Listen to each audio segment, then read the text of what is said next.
Hello and welcome to the Contro-Verse, Malden's most socially conscious open mic. Very excited to see the crowd we got here tonight. We have an amazing feature. Mark Lipman is in the house. Everybody put your hands together. We're going to have a great time. We're going to, get some things off our chest, hopefully. But first up on the open mic, please give a warm welcome to the man who makes sure that the mic is actually working. Everybody's favorite pothead, Jeff Taylor!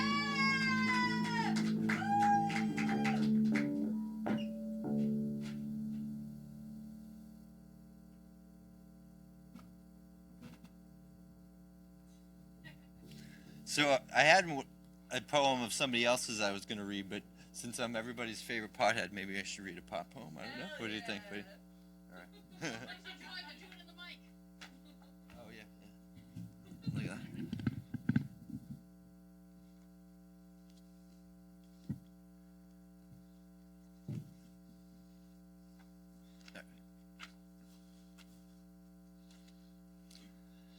I packed a bowl because the J-O-B is F-U-C-T. I took hits from the bong because the government. I've taken joint rides with my boss, and I've taken joint rides because of my boss. I stuck a piece of hash to the tip of a safety pin because there are eggshells everywhere I go. I wake and bake with concentrates because morning glories are useless in the afternoon. I haven't tried my hand at cultivation because I've been losing my hair since my 20s. I deleted the app connected to my Bluetooth-enabled vape pen so the feds can't track my habits. I bought a smell-proof pouch because the NSA got a hold of this poem before I wrote it. I'll take 2 puffs from the peace pipe because I'm both an Autobot and a Decepticon. I'll roll a cognac dip blunt because I've worked hard to be good at what I do.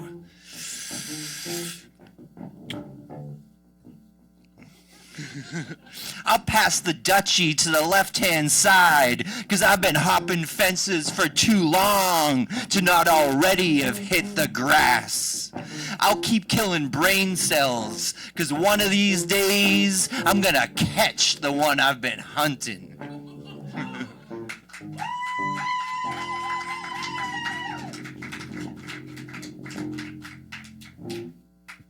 Sorry, Jeff. I gotta introduce you some other way so I don't always push you to pop. I know everybody loves that poem. Now, unfortunately, this week Kathleen cannot be here. She actually had to go to the ER earlier. So if you could all send your thoughts and prayers her way instead of towards any, random CEO's families. That's a little topical. Anyway, next up we do have Chris Hickey. Please. Big round of applause for the man who makes sure that the cameras are running and pointed at the right person. Chris, you ready? Come up there.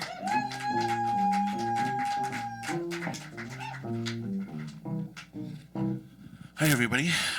It's a rainy night in Malden, and it's been a little over a year since someone who meant a great deal to me, Shane McGowan, passed away. So I'd like to do a cover tonight. I'm going to do A Rainy Night in Soho.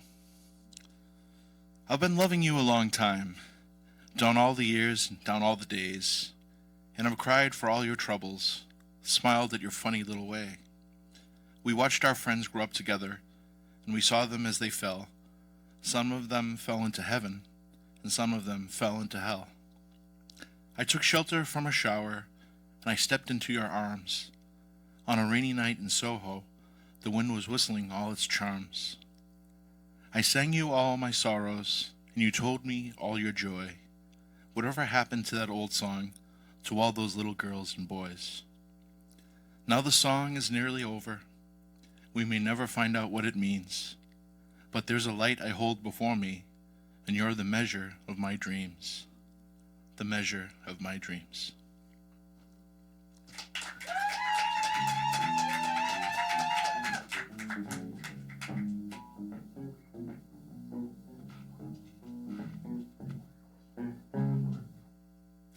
And now, the moment we've all been waiting for. For months and months and months, we've been thinking about this moment right now. The words coming from the microphone pretty soon are going to be way better than the ones coming from the microphone right now at this moment. Because you will have in front of you Mark Lipman, U.S. National Beat Poet Laureate for 2024-2025, the founder of Vagabond Press, the Culver City Book Festival, and the Elba Poetry Festival.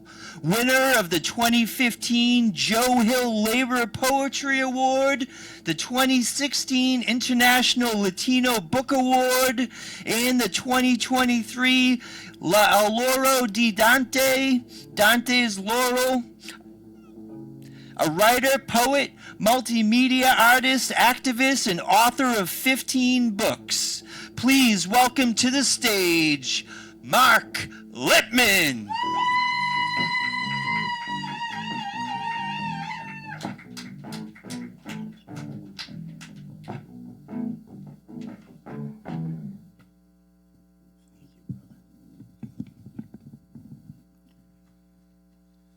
Friends, comrades, fellow human beings, lend me your ears.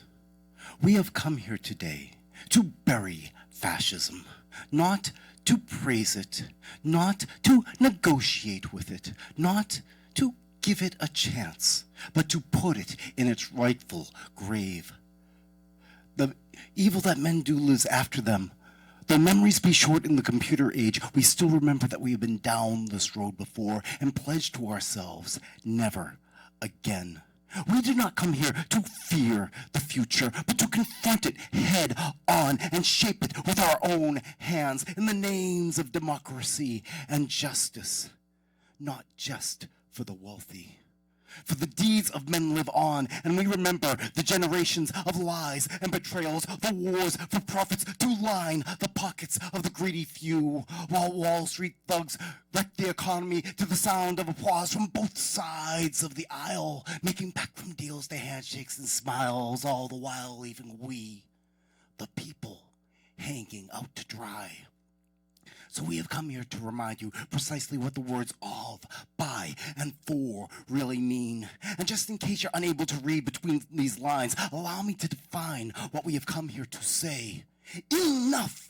Our future is not for sale. Our rights as human beings include things like health care and a clean environment, good education and a home to live in, guaranteed regardless of one's stature.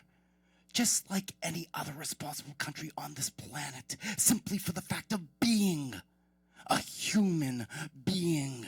For the deeds of men live on, and it's about time that we started to live up to our true potential. So we have come here today to bury fascism. If you think it's safe to attack someone who's black, Latino, Asian, Muslim, gay, female, poor, or simply different, just because they're weaker than you, then you've got another thing coming. Remember, the people are united. When you mess with any of us, you mess with all of us. Now, we did not come here to spoil your breakfast, but to make it manifest that our destiny is our own. And woe to those who do not know. The government is there to serve the people. So sit back, relax, enjoy your day. Do not be forlorn. For what you see here, This, well, this is simply the calm before the storm.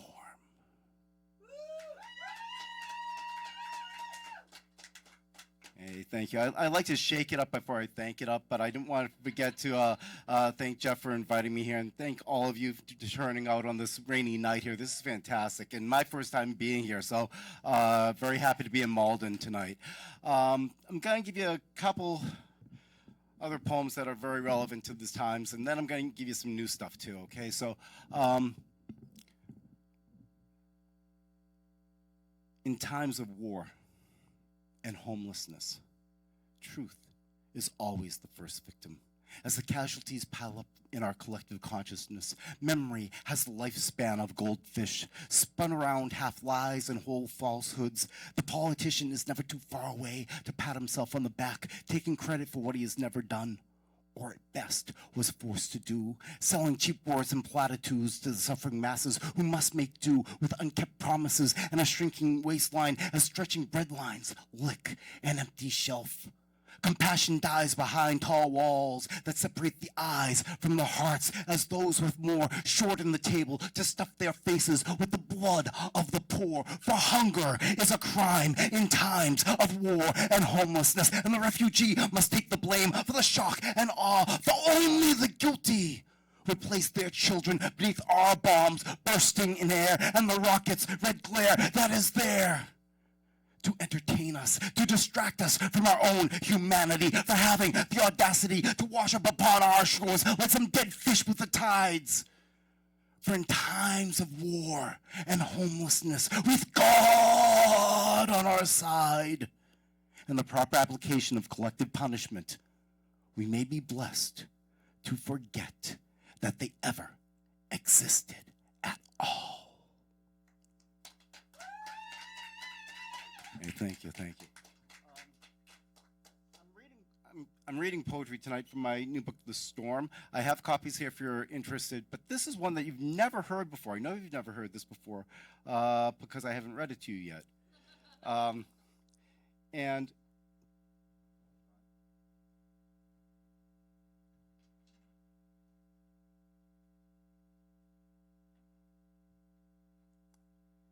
I don't know if this poem is still relevant today,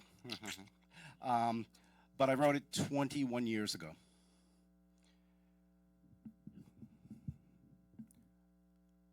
I'm tired. I'm cold. I want to go to bed, but my government won't let me. I'm tired. I'm cold. I want to go to bed, but my government won't let me.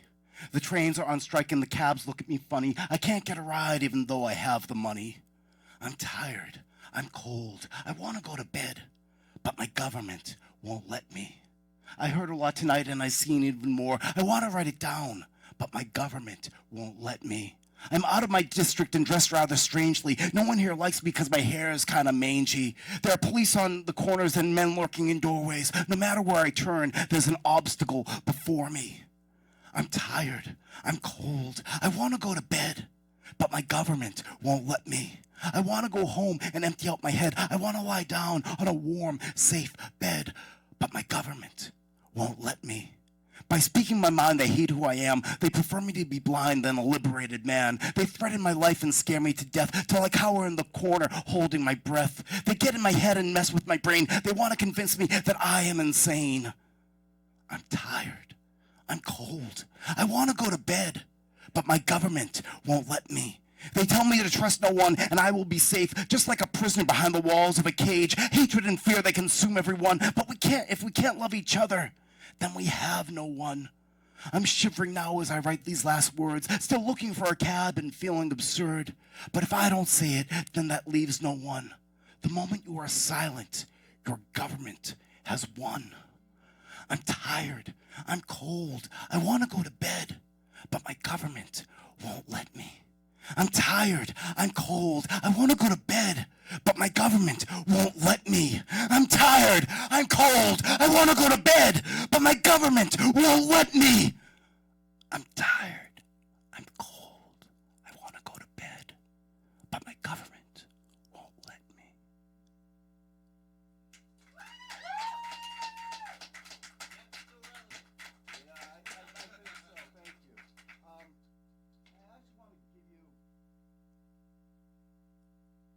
one or two more and then a song? Okay. This one I wrote back, 2011. I was part of a movement to Occupy Los Angeles, if anyone's familiar with Occupy Wall Street. I was neck deep into all of that, and I was with about 2,000 people in front of City Hall in Los Angeles. We circled the City Hall in tents for like 2 months there. And when the eviction notice came down, I said, well, I'm not going to make it that easy for them. So I went up about 30 feet up into a magnolia tree and tied myself in there for like 5 days. And when the eviction came, you know, they flooded the park with cops and tear gas and all this kind of stuff. And I was up in the tree, I'm tied in, and I see a cop down there. And he looks up at me and he spots me. And he has a shotgun, so he cocks his shotgun, points it up at me, and says, "Are you ready to come down now?" And I look at him, and I say, "Wait a minute." And I unhook my safety line. I say, "Now when you shoot me and I fall and hurt myself or get killed, you'll be responsible." And he looks up at me. He looks over at his sergeant. His sergeant looks up at me, and they say, "We'll be back for you." And about a couple hours later, they came back with like this platform forklift and like 3 cops with shotguns like right up at the tree with me. And I was like the last person they took out of the encampment. But the point of the story is that when I was up there were a pair of crows up in the tree with me. And they became a symbol of resistance. And I tell you this story so that you understand a little bit about the background of this poem. It's called The Crows. Don't you dare disturb those crows. Those crows been up in that tree longer than you'd know. Don't you dare disturb those crows. Up there they perch with midnight pick askew, sharpened talons gripping silky bark, ready to tear the flesh off the wayward field mouse. Eyes translucent black, they see right through you, cock-a-doodle-doo. You better have grit in your heart to travel in these woods. Them crows be always one step ahead of you. That's 'cause they got 99 to the one of you. They may seem fearful stepping back, retreating to their branches. Yet just be careful overhead when you walk beneath them, ficus. Them crows got a nasty way of keeping track of you. So don't you dare disturb those crows. Those crows been up in that tree longer than you'd know. Don't you dare disturb those crows. Now, maybe you think you'll pitch a tent and stay a while, see what's going on underneath them shooting stars. And maybe you think those crows will just make way for you. Well, maybe they may, and maybe they won't. That really depends on your own intentions. The tree is big and the limbs are wide. There's space for all who wish to reside. Yet as you climb up high into the thicket of those leafy branches, do not be too surprised if the crows have all absconded and flown, now left unable to follow. You might take the tree, but does that make you truly free when their silence has stolen your thunder? Don't you dare disturb those crows. Those crows been up in that tree longer than you'd know. Don't you dare disturb those crows. They followed me home tonight. I see their shadows lurking above, stalking my every footstep, daring me to slow my pace, push me forward. I ran away, feet falling fast, beating damp cobblestone. I turned towards a darkened alley, candlelight shimmering, brick cages closing in. They circled in above my head, cawing. Their raucous voices taunted my path into my very doorstep. Turning silver key, I entered safer quarters. Collapsing on my sofa, I took solace in the knowledge that not a moment of this would make the evening news. Officially, they didn't exist. Those crows gazing through my window, picking at my eyes, filling my head with their social discontent, were only a figment of my imagination. Or so I am told. Don't you dare disturb those crows. Those crows been up in that tree longer than you'd know. Don't you dare disturb those crows. In winter, naked branches stretch out in all directions. Their spindly fingers make nests for a flock of silhouettes. 99 crows have gathered, gazing into the horizon, watching and waiting. They bide their time. Sunset burns orange down before them. Twilight marks their feeding time. As if a cue had just been called, they cock their heads and lift their beaks, and though as if exploding, they burst into the sky, streaking black the eventide. 99 crows devour the horizon. Don't you dare disturb those crows. Those crows been up in that tree longer than you know. Don't you dare disturb those crows. Now maybe you think you're a hawk circling overhead, or the noble and bloodthirsty eagle watching from on high, looking down with ridicule onto the swarming Negro masses below. But let it just be advertised, those crows ain't no doves ready to coo and die. They're much too experienced for that. Their lack of attack comes more from the intellectual of knowing how and where to strike their blows to be the most effectual. With all your speed and strength, the audacity of your governance, you'd never see it coming. The crows are everywhere, they are every one of us. When we come, it will be from every direction. Don't you dare disturb those crows. Those crows been up in that tree longer than you know. Don't you dare disturb those crows.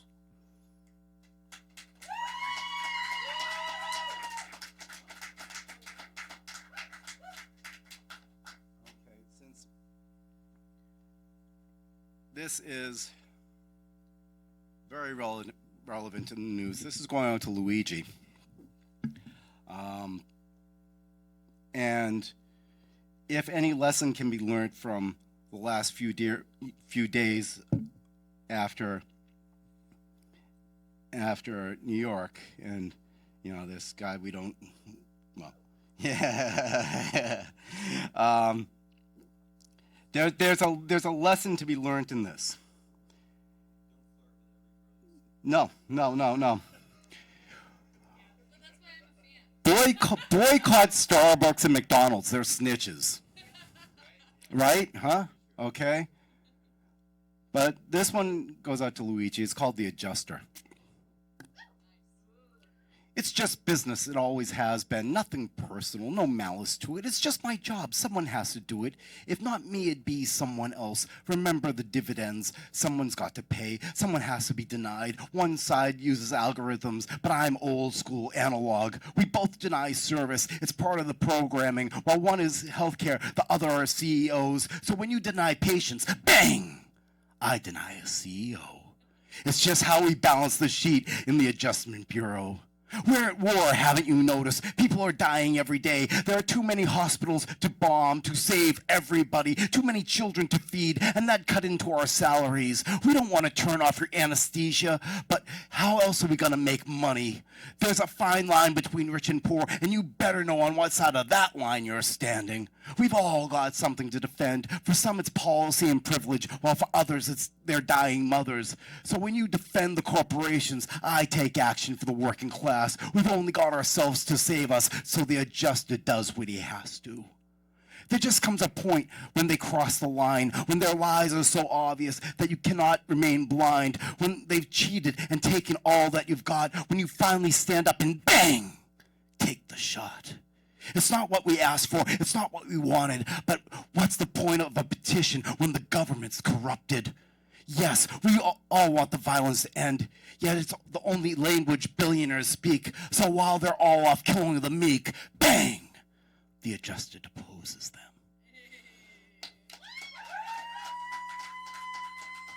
That one's for you. All right, I'm going to close you out with the song. Yeah. Back in the day, about almost 20 years ago, I checked out the system and moved down to South America and was basically living in this... What? I can't hear you. What? Can you speak up? What? Can you speak up? Can you say hello? What was that? So like about 20 years ago, I checked out of the system. I bought a one-way plane ticket and moved down to South America.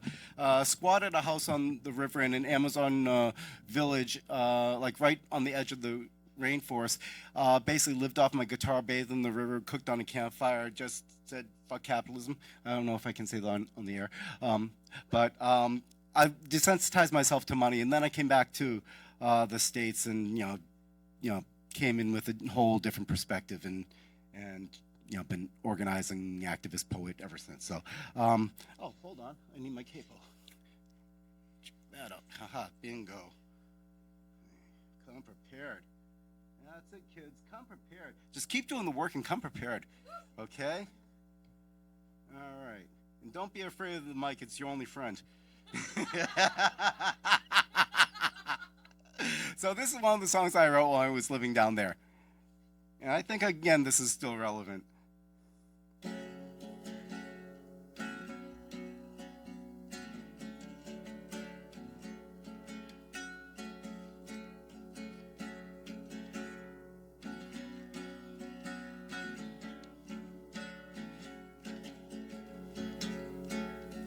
Can anyone remember the last time a superhero saved the day? Can anyone remember the last time a gangster had to pay? Can anyone remember the last time the good guy actually won?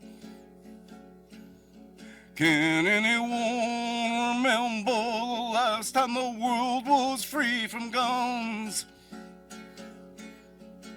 Superman, why did you have to die? The world was on your shoulders, but at least you could fly. All that's left now is a world too tired to try. But if someone doesn't save us soon, it looks like we're gonna have to kiss it all goodbye. Can anyone remember the last time they planted a tree? Can anyone remember the last time there's peace in history? Can anyone remember how it all go like this? And please tell me, can anyone remember the taste of their first kiss? Superman, why did you have to die? The world was on your shoulders, but at least you could try. You were always someone we could count on to give it a try. But now it looks like we're gonna have to kiss it all goodbye. Oh, Superman, why did you have to die?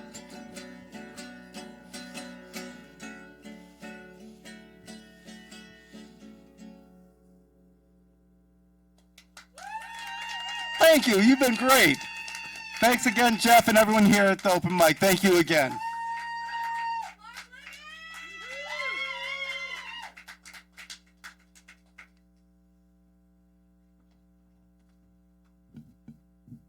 Thank you, Mark. We do not get enough music. I'm not going to say we don't get enough music because you know how it happens. If you tell people with guitars that they can do this, then you get flooded. There's never any more. Anyway. I really appreciate you being here, Mark. Everybody, buy his books, support your local artists, and while we're plugging shit, hey, Uma makes sure that we have space, and you should give them money. I want to pass this around the audience, and you all should consider giving them some money so they don't kick us out of... That's not true. They won't kick us out of the building if you don't pay in, but having spaces like this is super important to our community. Support your local artists, or they'll go away. Remember, there is no Uma without you. And Mom? Next up, on the open mic, I know I'm super excited. She's featured here before. She's one of the most amazing poets we've had on this. That's not true. We've had a ton of amazing poets on this stage. She's just super hot, so I'm gonna, be ridiculous. Please, put your hands together for Kit. Thank you, Anna. That dress is incredible. That is so beautiful. Actually, I don't need my phone. I think I have this one memorized. I am Kit Johnson. I'm a member of Bards on the Rocks in Manchester, New Hampshire. The zaniest mic in New Hampshire. We're crazy. You should come. But anyways, so here's my poem. It might be surprising at first. Want to play a game? It's called Learned Helplessness. It's called Weaponized Incompetence. It's called Your Fantasy of Me is Limiting, but Lucrative. We will both take advantage. Oh, crap. It's embarrassing to do this without a camera. I forgot the title. The title is Healer Got You Bricked Up. So this is a video game related poem. Choose your class. You, wallet. Me, fleshlight. Why those? Baka, because nature dictates. Not nature, society. Anyways, hit a clip. And by that I mean fall in love with me, please? I am become Discord Kitten. Pet me only through the screen. Our special place. Here, I can be almost anything. Technological limitations on intimacy are freeing, really. Think of all the disappointment we're avoiding. You know, IRL, I say no sometimes. You do too, probably. Don't be mad, senpai. I'll never satisfy like your goon cave or your death grip. That greased palm. Far away from me, though. I swear, sometimes I can feel it encroaching on my throat.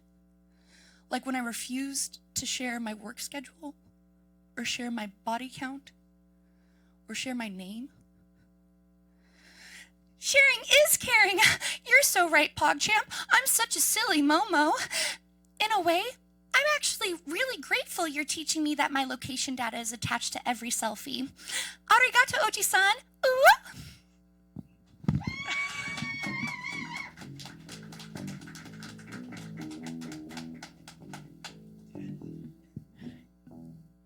Thank you, Kit.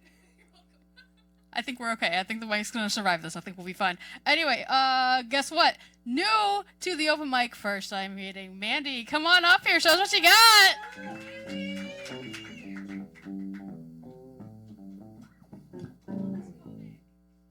Yeah, I'm not doing poetry. None of that. We'll do some nice comedy.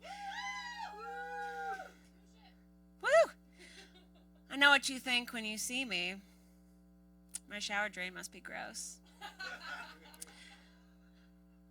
My boyfriend thinks I look like somebody who works at a children's museum. That's not true. I volunteer at a children's museum. I had to get a job recently. Boo! No jobs.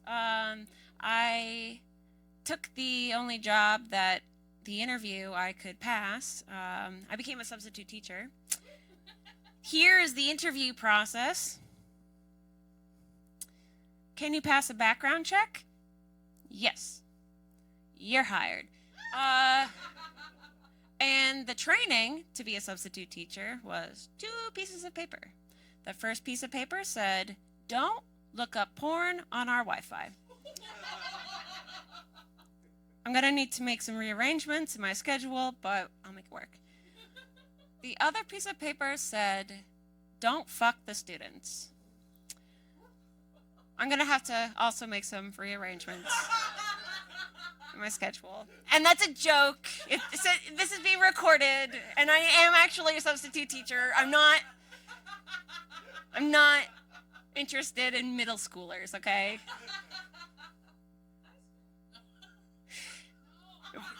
Not helping.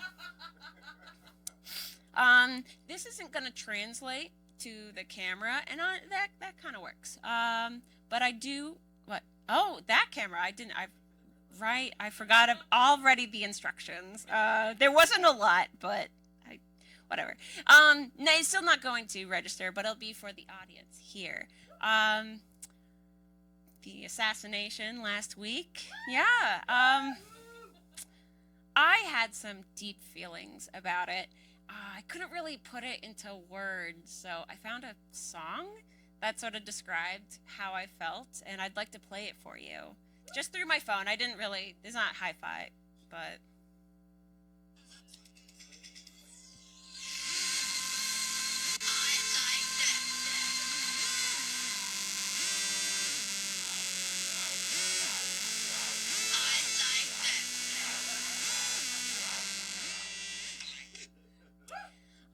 Yeah, and my favorite part about that is that legally, there are so many different ways that you can interpret that song, and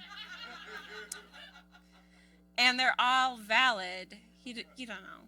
And on that note, how am I doing on time? Fine.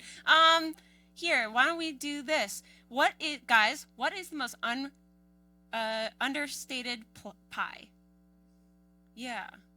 Underrated. Occupy? Oh, that's a pretty good pie. See, this joke doesn't work as well because I'm gonna do a different type of pie. I promise this will end eventually. 3.14151358967932384627950288419716939993. And if you're, it is. And if you're wondering how many digits of pi that was 60. And if you're wondering, Maddie, why did you learn 60 digits of pi? It's because that's how long it took me to realize this wasn't a very good use of time. And then one more joke. My favorite serial killer is John Wayne Gacy. You know, the clown. He was also known for kidnapping, torturing, raping, and murdering at least 33 young men and boys. That's not why I like him. I liked him because he was a Democrat, and I always vote blue no matter who.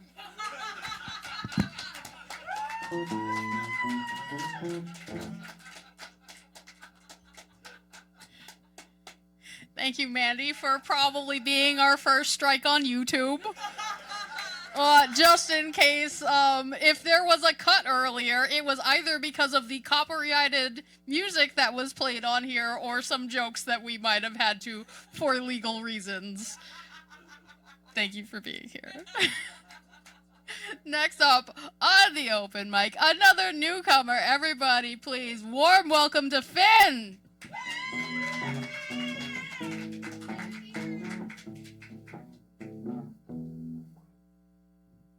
I don't really feel like doing any of my work, so I'm just going to do a cover. This is William Blake. Tiger, tiger, burning bright in the forests of the night, what immortal hand or eye could frame thy fearful symmetry? In what distant deeps or skies could burn the fire of thine eyes? On what wings did he desire? What the hand dare seize the fire? And what shoulder, and what art, could twist the sinews of thy heart? And when thy heart began to beat, what dread hand, what dread feet? What the hammer, what the chain, in what furnace was thy brain? What the anvil, what dread grasp, dare its deadly terrors clasp? And when the stars threw down their spears, and watered heaven with their tears, did he smile in his work to see? Did he who make the lamb make thee? Tiger, tiger, burning bright in the forests of the night, what immortal hand or eye could frame thy fearful symmetry?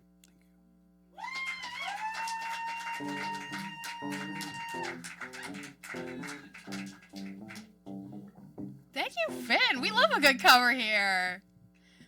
And, you know, everything doesn't have to be political. She says. Alright, so it does look like we're going to have a round 2 this week, which is great and wonderful, and that means that I get to be horny and weird at you before I'm political, so let's do that instead. Someday I am going to forget what I was put here for, and I will look to you, doe-eyed, begging, seeking the answer I have known and let go so many times forgetting feels like part of my soul. Tell me that you saw me on the megaphone, in my combat boots, in the funeral home. Tell me that you saw me killing a giant on Beacon Hill, posting poetry, writing my grandfather's eulogy. Tell me every lie my mother ever told was true, and you are descended from suffragettes and magicians' assistants, washerwomen and seal attendants. Tell me my daughters inherited everything they need, and I was never here to be a Disney princess mother, dead in the first act, soft light flashbacks. Tell me you see me, knife-winged, flame-wreathed, soft and shaking, weak-kneed, wielding a pen, breathing from my diaphragm, spinning dross into calls to arms, inconveniencing governments. Tell me you saw me barefoot in the studio, packing bags for neighbors, strangers, love in every snack bag, every hashtag, every post, first page poster poem every time I've sublimated shit into purest gold.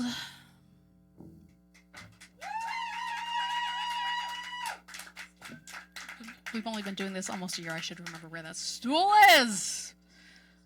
All right. So we've come to the end of the rotation. Is there anybody who didn't put their name on the open mic who would like to read right now? I see no hands. People who did read on the open mic, who's got stuff for round 2? I got one. All right, Jeff, get your ass up here. We got to fill some time.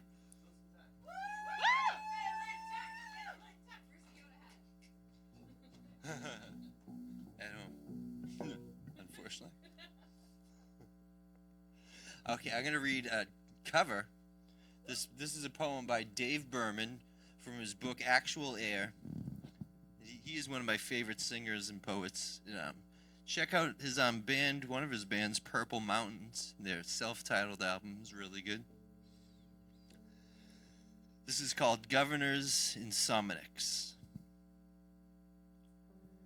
It had been 4 days of no weather, as if nature had conceded its genius to the indoors.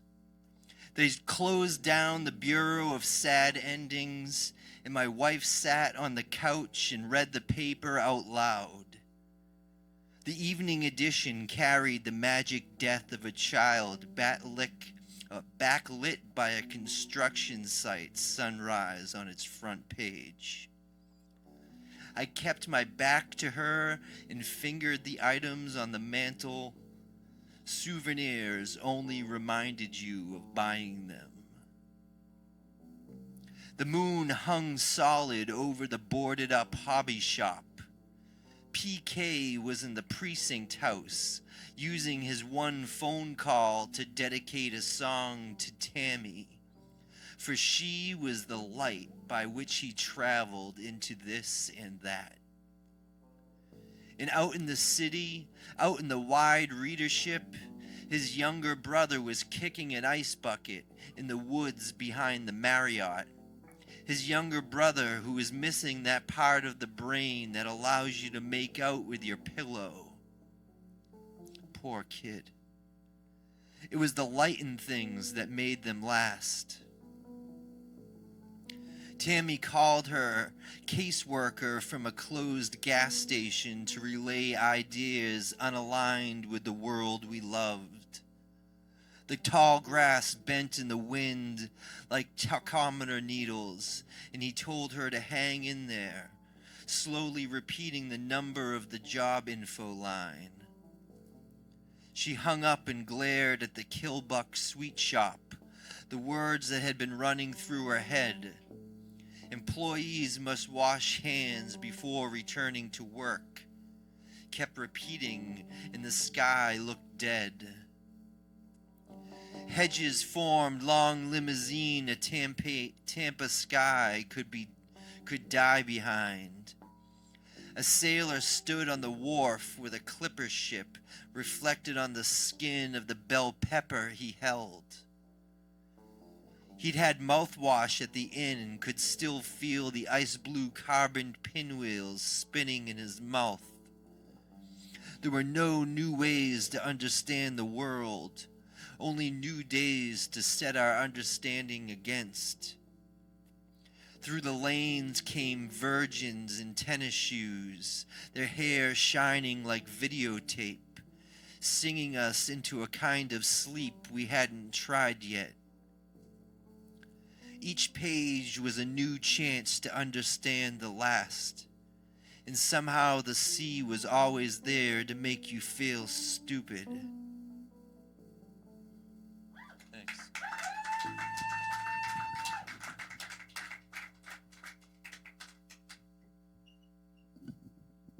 Thank you, Jeff. All right, next up, I am going to call from the booth Chris, who said that he had a second thing, and I hope that he does, because otherwise I'm going to feel real stupid standing up here waiting for him to show up. Thank you, Chris, for saving the day yet again. Chris Hickey!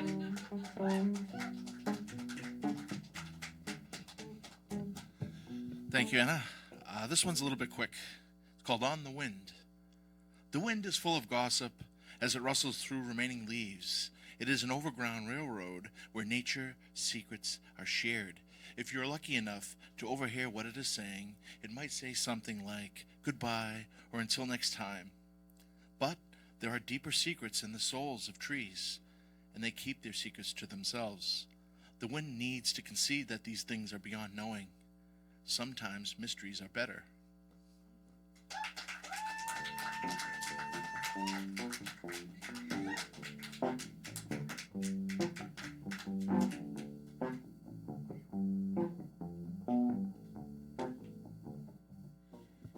All right, what's the meanest thing I could do right now? Because I think the meanest thing I can do right now is pressure getting somebody into reading something that they weren't expecting to, right? That seems like the worst thing I could do. Get up here.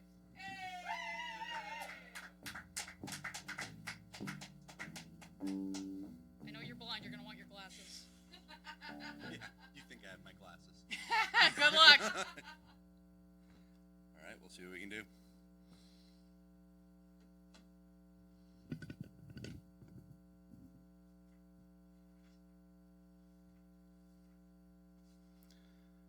I've lived long enough to know my way around a crush, a lust, first date butterflies, new relationship electricity.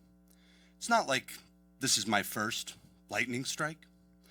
Still, I never knew I could choke on air, drown in the dirt, bury myself in the ocean of someone else.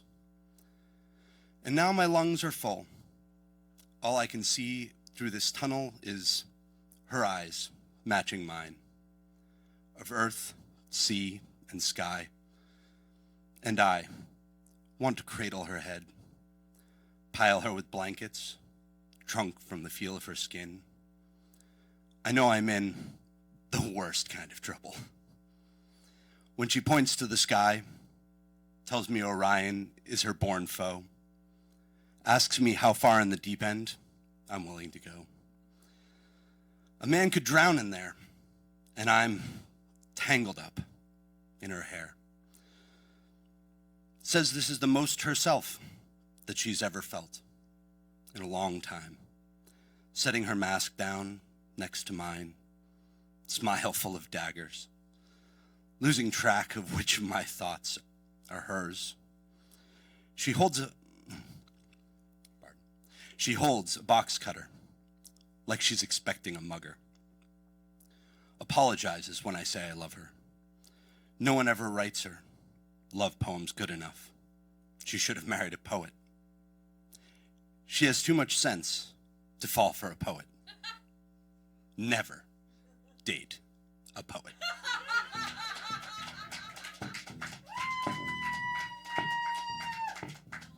Everybody give it up for Tim being a good sport. Yeah, this is the second time I've ambushed him. Kit, you got a number 2? I do. Come on up here.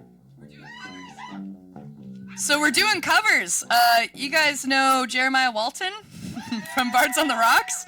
Well, when I was in Jersey last, after he got so sick and he couldn't do his feature, he gave me his poem to cover, and you guys know this one, or you might. Throat Goat on the Campaign Trail 2024, baby! When I say throat, y'all say goat. Throat, throat. In this world, presidents are selected based on their ability to give head. So just say yes. Yes. No economics, I wouldn't edge to a trickle. Yes. No orgasm, I wouldn't gentrify. No. No. The balls clapping my chin are all American, baby. And that pussy puts stars on the flag when her thighs press my ears so hard the origins of poetry wring my blood, a god her moans congeal. You've seen how hard I go with my second mouth, Ronald, my little ducky, patron saint of the money shot. Our church is 24/7. There's a hole in the confessional booth, founding fathers painted cherub on the ceiling. And speaking of daddy, Washington would be disgusted by the cast of flaccid Alzheimer-infused mouth lumps currently sitting in my seat. Soccer mom America, I am just like you. I am sick of politicians who don't pull out or leave policy trickling down working class, ass crack, wallet crack, distributing crack. Whoops! Freudian slip. Oceans are rising. Rent is rising. Y'all, what are my trousers doing? Rising. There's fentanyl in the cum. Laziness in the sheets. When I am president, I will spit, I will swallow, I will dress Ronald however you hunger. I reduce big dick energy to pledgling, gargling mess. Check the press release. That's my dear devoted husband, dressed in red latex and tied to our bed, ready to be pressed pen and policy. And those cute little horns on his head, they vibrate. Thought 9/11 sucked? Okay.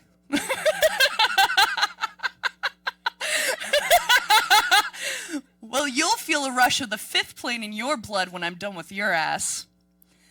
America, I put my mouth to the war machine and suck money out bones buried in Afghanistan. America, my mouth is a megaphone for us, the righteous. And when enemies I've revealed to you jam past my tonsils, you speak only my words. America, I will suck the history right out of you until our textbooks sparkle cleaner than bleach.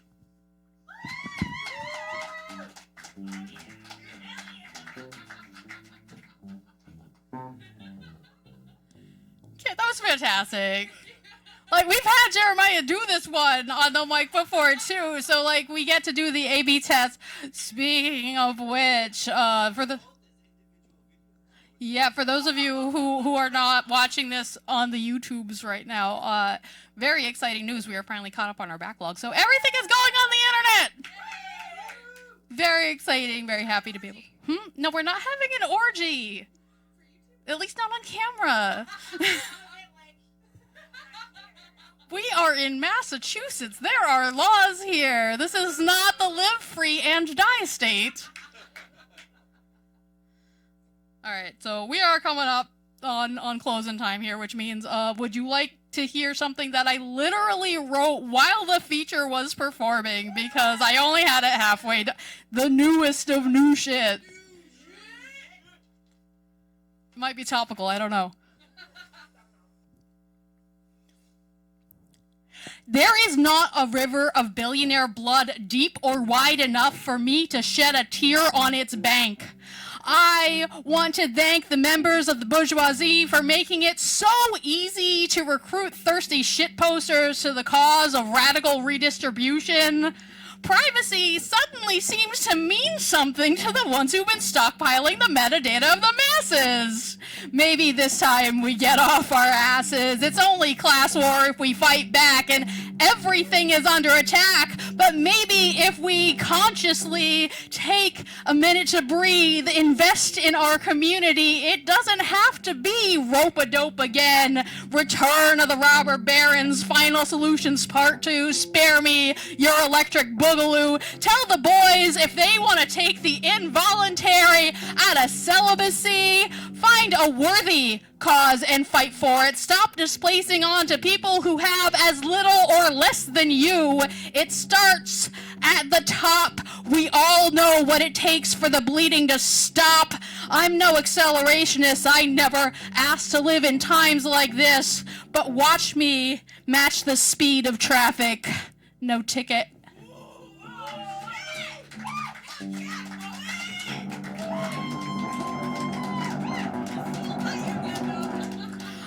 This might be the one that gets us kicked out, you guys. Thank you for being here. Thank you for watching at home. Thank you to Uma for hosting us and our insanity. Thank you to our feature. Buy his book. Check out his shit. It's great. Thank you to Therese for making sure we had reception open. This has been the Contro-Verse Open Mic. We are here at 145 Pleasant Street in Malden, Massachusetts every second and fourth Monday until such a time as they can kick us out of the building or we don't want to do it anymore. Good night, everyone.